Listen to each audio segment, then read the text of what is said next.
C'est un bois baigné par les mers du Sud, comme en retrait du monde. Une forêt calme et bienfaisante, d'où surgit parfois le souvenir d'une femme qui aimait s'y réfugier. Jeanne Mandelo, pionnière de la photographie féminine en Uruguay dans les années 40 et 50, d'origine juive allemande. Longtemps oubliée en Europe, célébrée désormais pour son regard mettant la beauté au centre du jeu.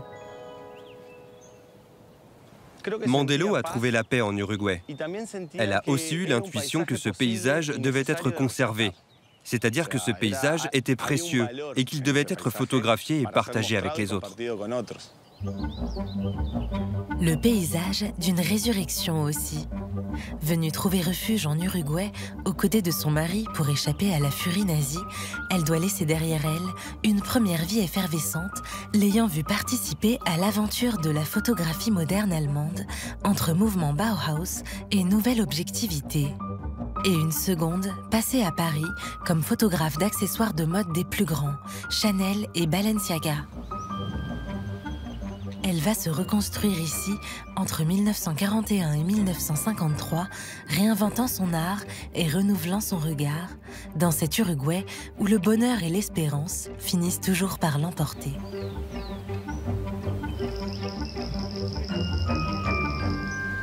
Je veux trouver de la beauté chaque jour. Le soleil, l'air, ce qu'il reste aux parias. Je veux montrer que nous sommes restés humains.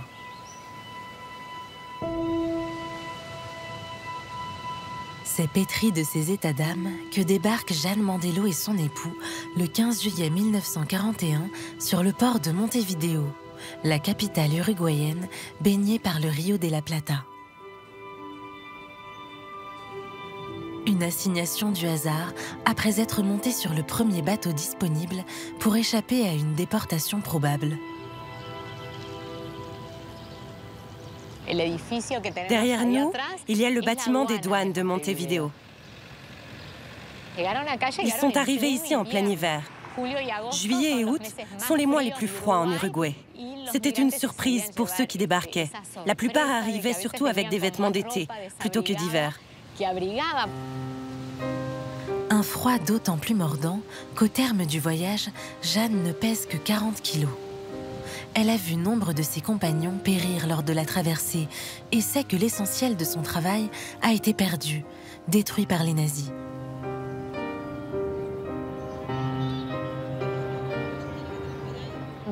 Elle venait beaucoup sur la Rambla. C'était un endroit très fréquenté par les réfugiés. Ils s'asseyaient là, scrutant l'horizon. Ils venaient écrire ici les lettres à leurs familles restées ailleurs.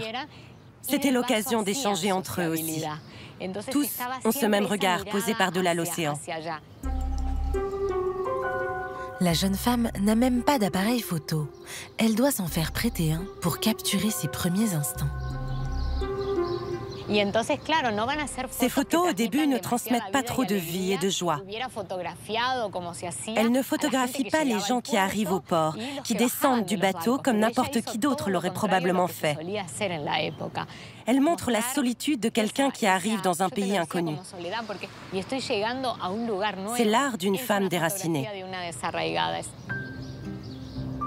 Un art comme déserté par l'humanité, à l'image de ce qu'elle ressent alors. Coupée de la réalité de ce territoire qu'elle ne comprend pas encore.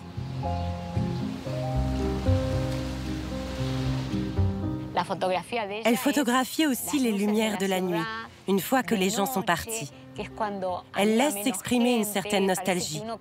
Peut-être parce que la nuit appelle à la tranquillité, laisse place aux souvenirs.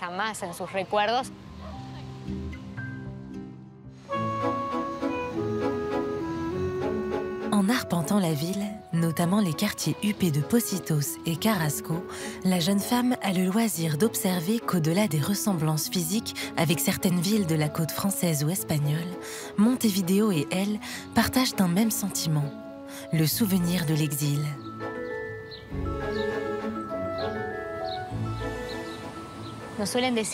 On n'a pas la réputation d'être le peuple le plus joyeux d'Amérique du Sud. Peut-être parce que coule dans notre sang le souvenir de l'attachement de nos ancêtres pour leur pays d'origine. Et cette mélancolie est toujours présente.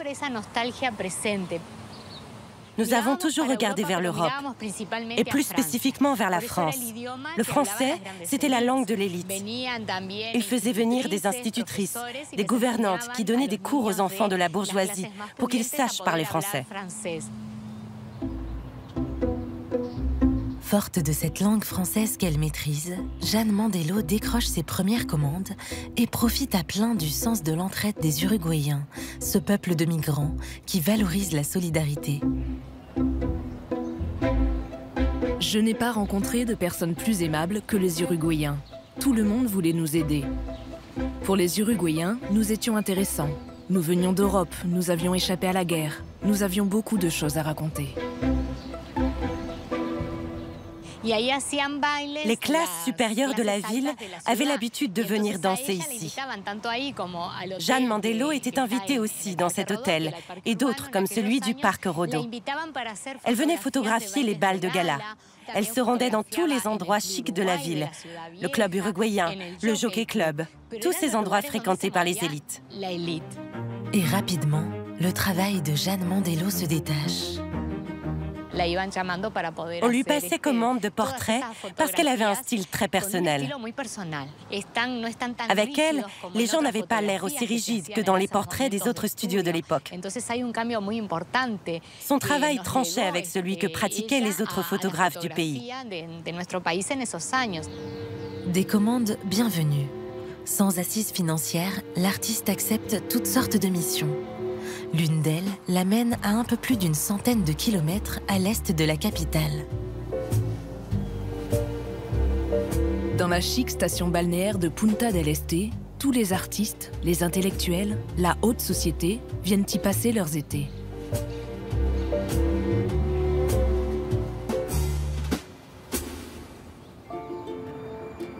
Posée à l'endroit où les eaux du Rio de la Plata se mêlent à celles plus iodées de l'océan, Punta del Este est la vitrine de cet Uruguay d'après-guerre, en pleine croissance et ayant soif de loisirs. Un Saint-Tropez du bout du monde que l'État uruguayen souhaite mettre en avant. Il confie à Mandelo des campagnes publicitaires afin de le sublimer.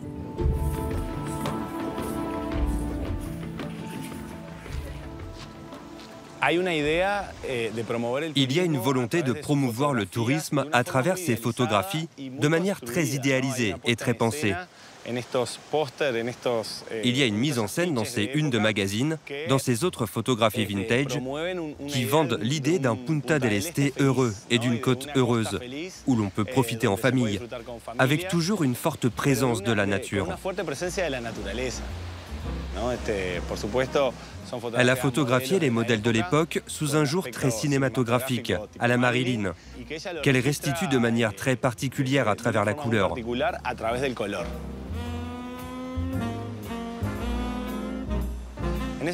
C'était assez novateur à l'époque.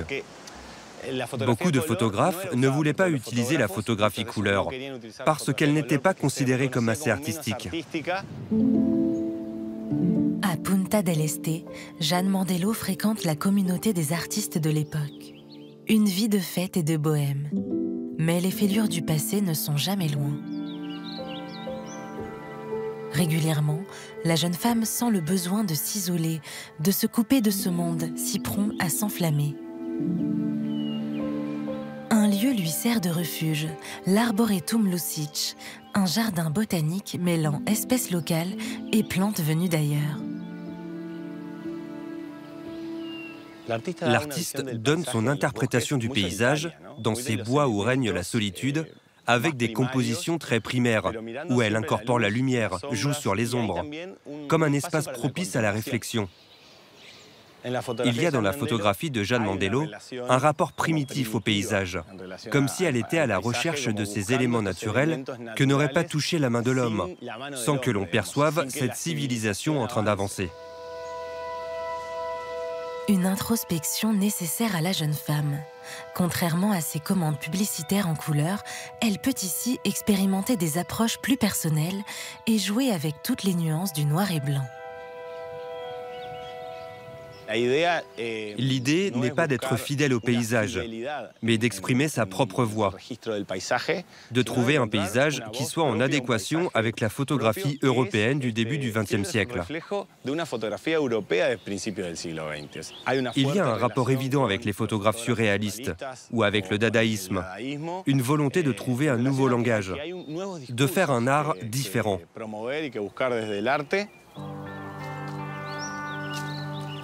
Dans cette bulle qu'est Punta del Este, la photographie de Jeanne Mandelo se fait plus solaire, plus joyeuse, comme si la vie y faisait irruption dans toute sa spontanéité.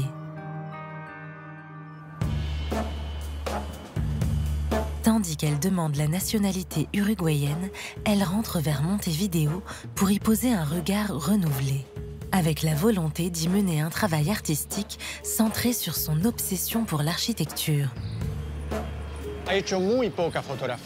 Mandelo s'est très peu intéressée à la Montevideo coloniale. Elle a bien quelques photos de conventillos, ces grands habitats collectifs, peuplés de gens très humbles dans les années 30 ou 40, et ces photographies sont splendides. Mais ce n'est pas ce qui est essentiel à son œuvre. Ce qu'incarne Mandelo, ce qui l'intéresse, c'est tout ce qui est associé à la modernité. Ce qui l'inspire, c'est vraiment l'architecture la plus radicale qui est pratiquée ici. Celle qui est inspirée par le Bauhaus en Allemagne, le Corbusier en France ou encore le constructivisme en Russie. Ayant cherché à s'affirmer par rapport à ses voisines brésiliennes et argentines, Montevideo a toujours été portée vers l'avenir, à travers les projets urbains les plus novateurs. Le Palais de la Lumière de l'architecte Roman Frenedo Siri, par exemple, est un bâtiment totalement original, avec des lignes droites, avec des oppositions, des ombres projetées fortement, avec des géométries bien définies. Jeanne Mandelo, qui appartenait à l'avant-garde allemande brisée par le nazisme, retrouve à Montevideo ce goût pour le progrès. C'est d'ailleurs sur l'un des chantiers les plus audacieux de la ville, celui de son école d'architecture, que l'artiste prend une de ses photographies les plus connues. Cette dalle, juste au-dessus, allait être coulée. Les ouvriers de l'époque prennent des seaux de ciment et les jettent directement dans le coffrage. Cette photo de Mandelo a permis de capturer cet instant. Ce qu'elle fait ici, c'est proposer sa vision pour le pays. Celle d'un État qui ne soit pas fait d'initiatives isolées, mais de toute une énergie collective. Elle a pris cette photo comme un symbole de l'Uruguay, un pays qui, comme elle, pariait sur sa reconstruction.